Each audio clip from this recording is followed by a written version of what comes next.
Did you not anticipate that that kind of question will be asked of you? You being the deputized person of the CSC chairperson? I-deputize ka, mag-aatubili ka. Pagkatapos sasabihin mo, wala kang narinig. Anyway, we will give you your day in court kung ano man ang gusto mong sabihin.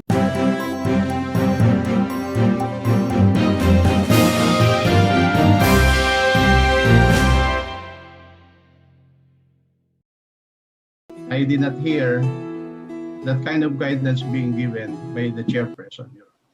Mr. Chair, this is not easy on my end. It's quite difficult, but allow me to refresh the memory of Assistant Commissioner Ronquillo. When the chairman gave the guidance, ang kausap niya po, and the one you can hear sa recording message po ay si Ascom Ronquillo. She mentioned about a policy na isama sa data sharing, and it was Ascom Ronquillo po yung kausap niya. And you can hear it from the audio clip, yes ma'am, yes ma'am. Yun lang ho. Thank you. Yung po lahat ng mga binanggit niyo po kanina, that is under oath, do you confirm? Lahat po na statement niyo na ito po under oath, you are giving it freely to the committee? Well, if you're referring to the identification of a former Philhealth employee who is with us, yes, Your Honor, I'm confirming that. Mabilis pong tanong, yung pong binabanggit ni Commissioner Lizada, may ganun po bang direktiba na nanggaling sa inyong chairperson? You are now under oath, Attorney Ronquillo. Yes, I am under oath, and categorically, I will say that I did not hear that guidance being given by the chair. Wala pong ganung During guidance. any meeting in which I was in attendance, Your Honor. Wala ka dun sa meeting na yun, Attorney Ronquillo? I am present in all of the commission meetings except if I am sent elsewhere. But normally I am present in the commission meeting, Your Honor. And in all the meetings that I have attended, I did not hear that kind of guidance being given by the chairperson. Mr. Chairman. Congressman Barzaga. Well, in this particular case, kita naman natin, there are two conflicting statements coming from responsible officials of the Civil Service Commission, which happens to be a constitutional body. Ang sabi ni Commissioner Lizada, there was an instruction, although it was made orally, but it was recorded, and the instruction came from the chairman. Now, we are hearing a statement which is completely different and opposed from that categorical declaration of Commissioner Lizada. The statement of Attorney Ronquillo na hindi niya narinig yan during the board meeting. And therefore, one of them is not telling the truth.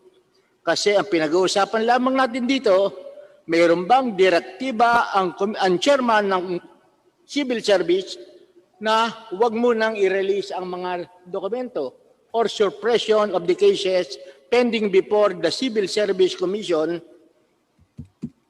concerning Philhealth employees or officials. Sabi ni Commissioner Lizada, merong directive. Ang sabi naman ni Attorney Ronquillo, wala siyang narinig. Just a clarification, Attorney Ronquillo. Yes, Your Honor. I did not hear that guidance. Kami kayo doon sa board meeting. Ano po? Sorry po, hindi ko po masyado nadinig. Gano'ng karami kayo roon sa board meeting? Well, normally po, the chairperson, the commissioner, myself as the assistant commissioner, the director of the Human Resource Policies and Standards Office, the director of the secretariat, and then if there are other directors who are called to participate in the meeting. So more or less, it's 6 or more, Your Honor. Gaano kalayo ang iyong kinauupuan mula sa kinauupuan ng ating chairman ng Civil Service Commission? Katabi ko po usually si Commissioner Lizada during the meeting. At hindi po siya gaanong kalayo. I'm sorry, I'm not good in measuring the distance. Pero hindi po. Ang layo mo kay chairman during that. Siguro po, madalawang di pa, Your Honor. 2 meters, 2 metro. And do you have any hearing problem? Wala po. Wala. So we'll continue and pursue that later on, Chairman, unless there would be another motion.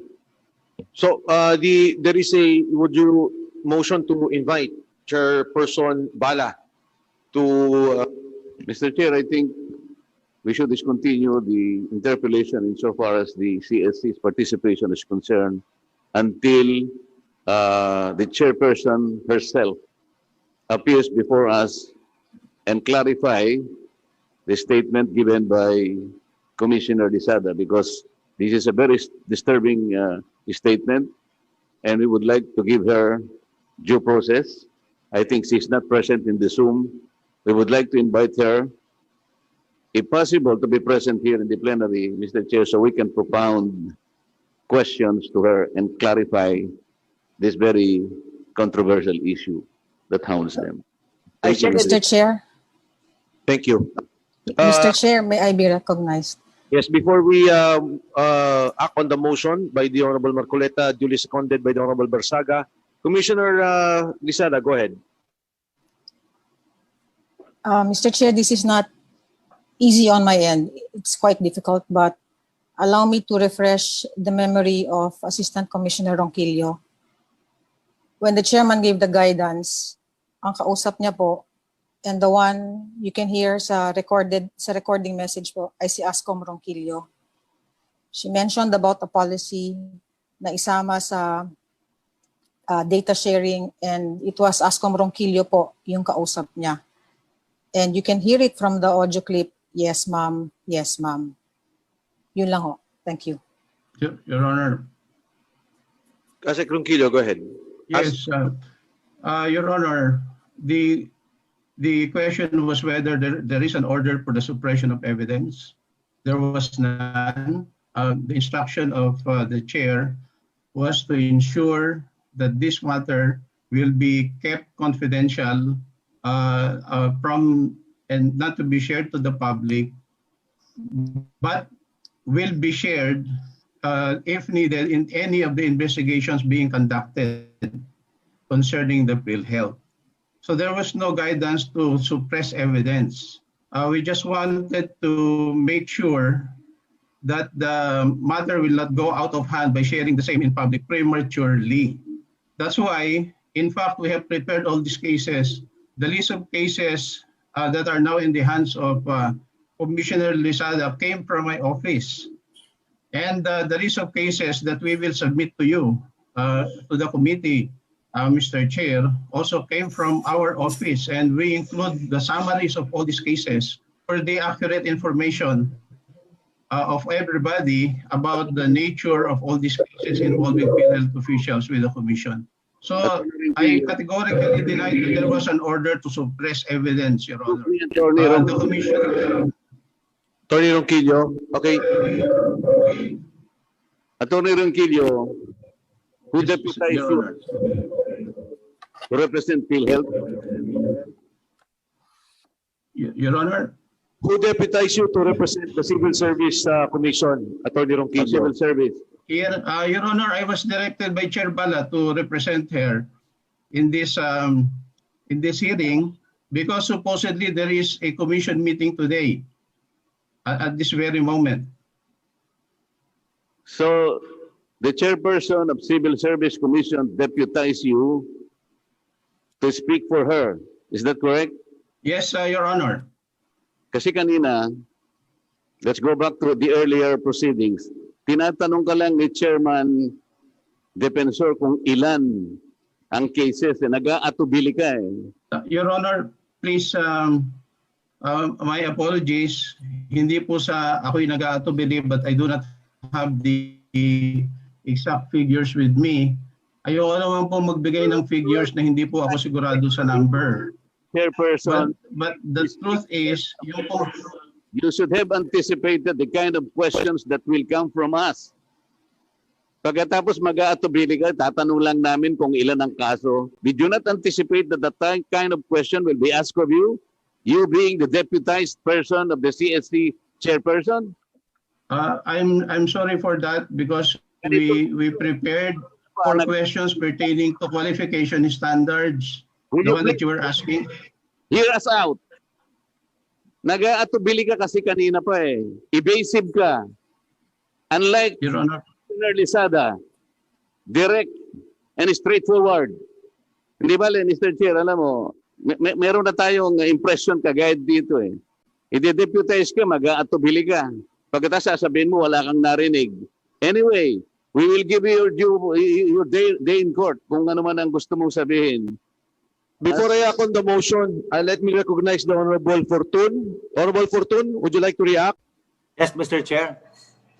Chair, just one very quick question, Mr. Chair, for Commissioner Lizada. Madam, you said that the meeting was recorded. Who has custody of the audio recording now, Madam Commissioner? Our liaison office po, the CSLO. Merong in charge yung secretariat po namin for the commission meetings, Mr. Chair.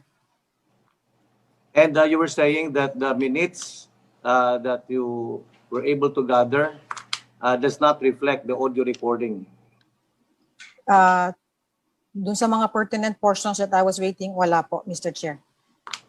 Mr. Chair, in the light of the manifestations of Commissioner Lizada, I move, Mr. Chair, that the committee subpoena the audio recording and the minutes of the meeting, Mr. Chair. I think that would readily guide us who's telling the truth here, Mr. Chair. And if the committee finds out that indeed there was guidance from the chairman not to cooperate with the investigation being conducted by the Committee on Public Accounts, I also move, Mr. Chair, that we cite the CSC chairman in contempt. Thank you, Mr. Chair.